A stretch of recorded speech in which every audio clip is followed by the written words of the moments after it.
Behind the scenes, things reached a boiling point when Rich Paul stepped in. This wasn't a casual check-in or media leak. This was Anthony Davis's agent walking straight into Dallas's front office, demanding clarity. The question was simple, but loaded. Are you committing long-term to my client, or are you preparing to move him? For a franchise already wobbling at 10-16, that moment mattered, and the answer Dallas gave was anything but reassuring. They told Rich Paul they wanted to keep their options open. In NBA language, that's not confidence, that's hesitation. And once that answer came out, it became clear this situation was far more unstable than fans realized. Because when your stars camp starts pushing for answers this early, it usually means something bigger is already breaking behind the scenes. This is where the situation stops being about basketball and starts becoming about survival. Anthony Davis isn't just another star under contract. He represents a massive financial decision that could lock Dallas into a single direction for the next half decade. Right now, Davis has roughly $120 million left on his deal, and any extension would push that commitment well beyond $175 million,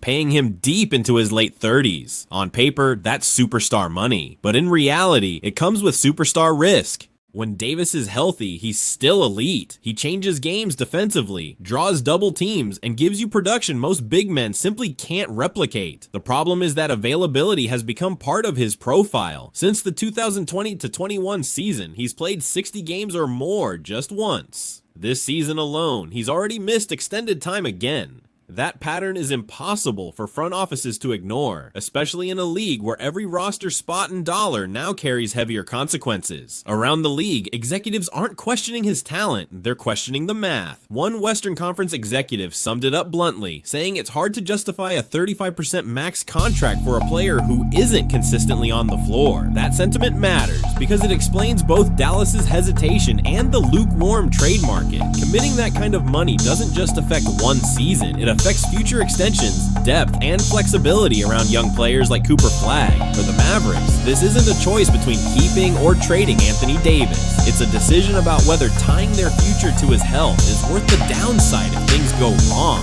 And with the new CBA squeezing teams tighter than ever, that gamble feels heavier now than it ever would have just a few years ago. This is the part of the story that completely changes how Anthony Davis is viewed, and it's why everything feels stalled. The NBA's new collective bargaining agreement didn't just add rules around spending, it reshaped how front offices measure risk. The second apron is no longer a mild penalty teams can work around. It's a hard ceiling that strips away flexibility and punishes mistakes for years. Once a team crosses that line, the consequences stack up fast. You lose the ability to aggregate salaries and trades. Sign and trades become nearly impossible. Trade exceptions are limited. Even small roster upgrades become difficult.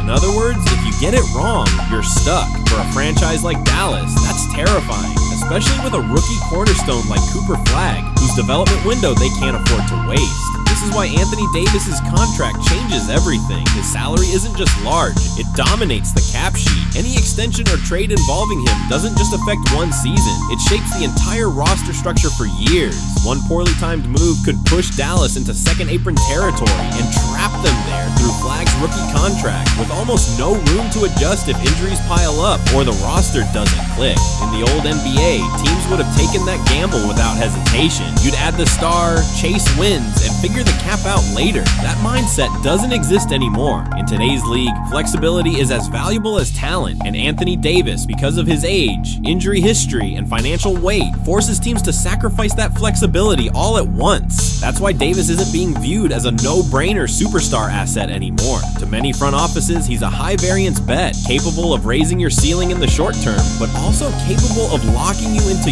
years of limited options if things go wrong. And for Dallas, already balancing on a financial edge, that reality makes every decision involving Anthony Davis feel less like team building and more like damage control. On paper, the trade rumors sound encouraging. Reports claim teams like the Detroit Pistons, Toronto Raptors, and Atlanta Hawks have shown interest in Anthony Davis. If you're Dallas, that sounds like leverage. Multiple suitors usually mean options, but once you look closer, that optimism starts to fade. Around the league, there's growing skepticism about how serious that interest actually is. Start with Detroit. The Pistons are finally turning the corner behind a young core that's ahead of schedule. They've built momentum with flexibility, depth, and patience. Exactly the things the new CBA rewards. Taking on a massive contract for a 32-year-old big man with durability concerns risks disrupting that balance. Even if Davis raises their ceiling short term, he could complicate future extensions and cap planning just as the team is finding its identity. Toronto faces a different dilemma. The Raptors are still trying to define who they are long term. They've avoided rushing into heavy financial commitments, choosing instead to keep options open as they evaluate their roster. Locking in over $120 million for a player with an uncertain health outlook doesn't align with that cautious approach, especially for a front office that values adaptability. Atlanta might seem like the most aggressive of the group, but they have their own problems. Big extension decisions loom, and every dollar matters under the new cap rules. Adding Davis would mean reshuffling the entire financial structure of the roster, not just plugging in another star. That's a massive ask for a team already walking a tightrope. That's why some insiders believe these reports aren't about real offers. They're about positioning. Names get floated to test the market, create leverage, or keep options alive. But interest on paper doesn't always translate into a deal at the table. And if these teams hesitate when it's time to commit, Dallas could quickly realize the list of suitors is much shorter than the headlines suggest. This is where the story gets uneasy. Around the league, some insiders are starting to ask a question nobody in Dallas wants to hear out loud. Is there actually a real trade market for Anthony Davis right now? Not theoretical interest, not phone calls. Real offers that a team would feel comfortable finalizing under the new CBA. According to reports, front offices aren't just worried about the money, they're worried about uncertainty. Teams are being built differently now. Younger, faster, deeper rotations are winning, and long-term flexibility has become a priority. In that environment, a 32-year-old big man with a lengthy injury history doesn't fit as cleanly as he once did, no matter how high his ceiling still is when healthy. There's also growing speculation that some of the buzz surrounding Davis may be strategic. Agents and front offices have incentives to float names, create momentum, and test reactions across the league. That doesn't mean deals are close. It means leverage is being explored. League sources have expressed doubt that any team is currently preparing a strong trade package, especially with the risk of absorbing over $120 million in guaranteed money, and timing only makes things worse. The closer Dallas gets to the deadline, the more leverage shifts away from them. Every missed game raises new questions. Every minor injury feeds hesitation. If the Mavericks wait too long and nothing materializes, they may be forced to accept the reality that the market they were hoping for simply doesn't exist. At that point, the decision won't be about value anymore.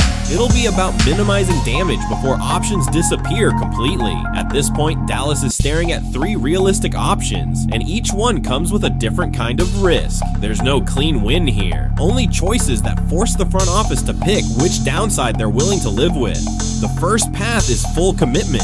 Dallas could double down on Anthony Davis, offer a massive extension, and bet that his body holds up well into his mid to late 30s. If it works, the Mavericks stay relevant right now and give Cooper Flagg a proven star to grow alongside. Defensively, Davis still changes games, and offensively, he commands attention that opens the floor for everyone else. But if injuries continue, that contract quickly turns from an investment into an anchor, the kind that eats cap space, limits flexibility, and traps a team in the second apron with no escape. The second option is trading him before the deadline. In theory, this is the reset button. Dallas could align its timeline with Flagg, bring in younger pieces, and regain flexibility under the new CBA. The problem is leverage. Other teams know about Davis's health history, they know about the money, and they know Dallas doesn't want to be stuck making a decision later with even fewer options.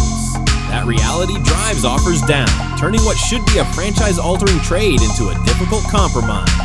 Then there's the third path, waiting, letting the season play out and hoping Davis stays healthy long enough to either raise his trade value or convince the front office he's worth keeping. This is the most dangerous option of all.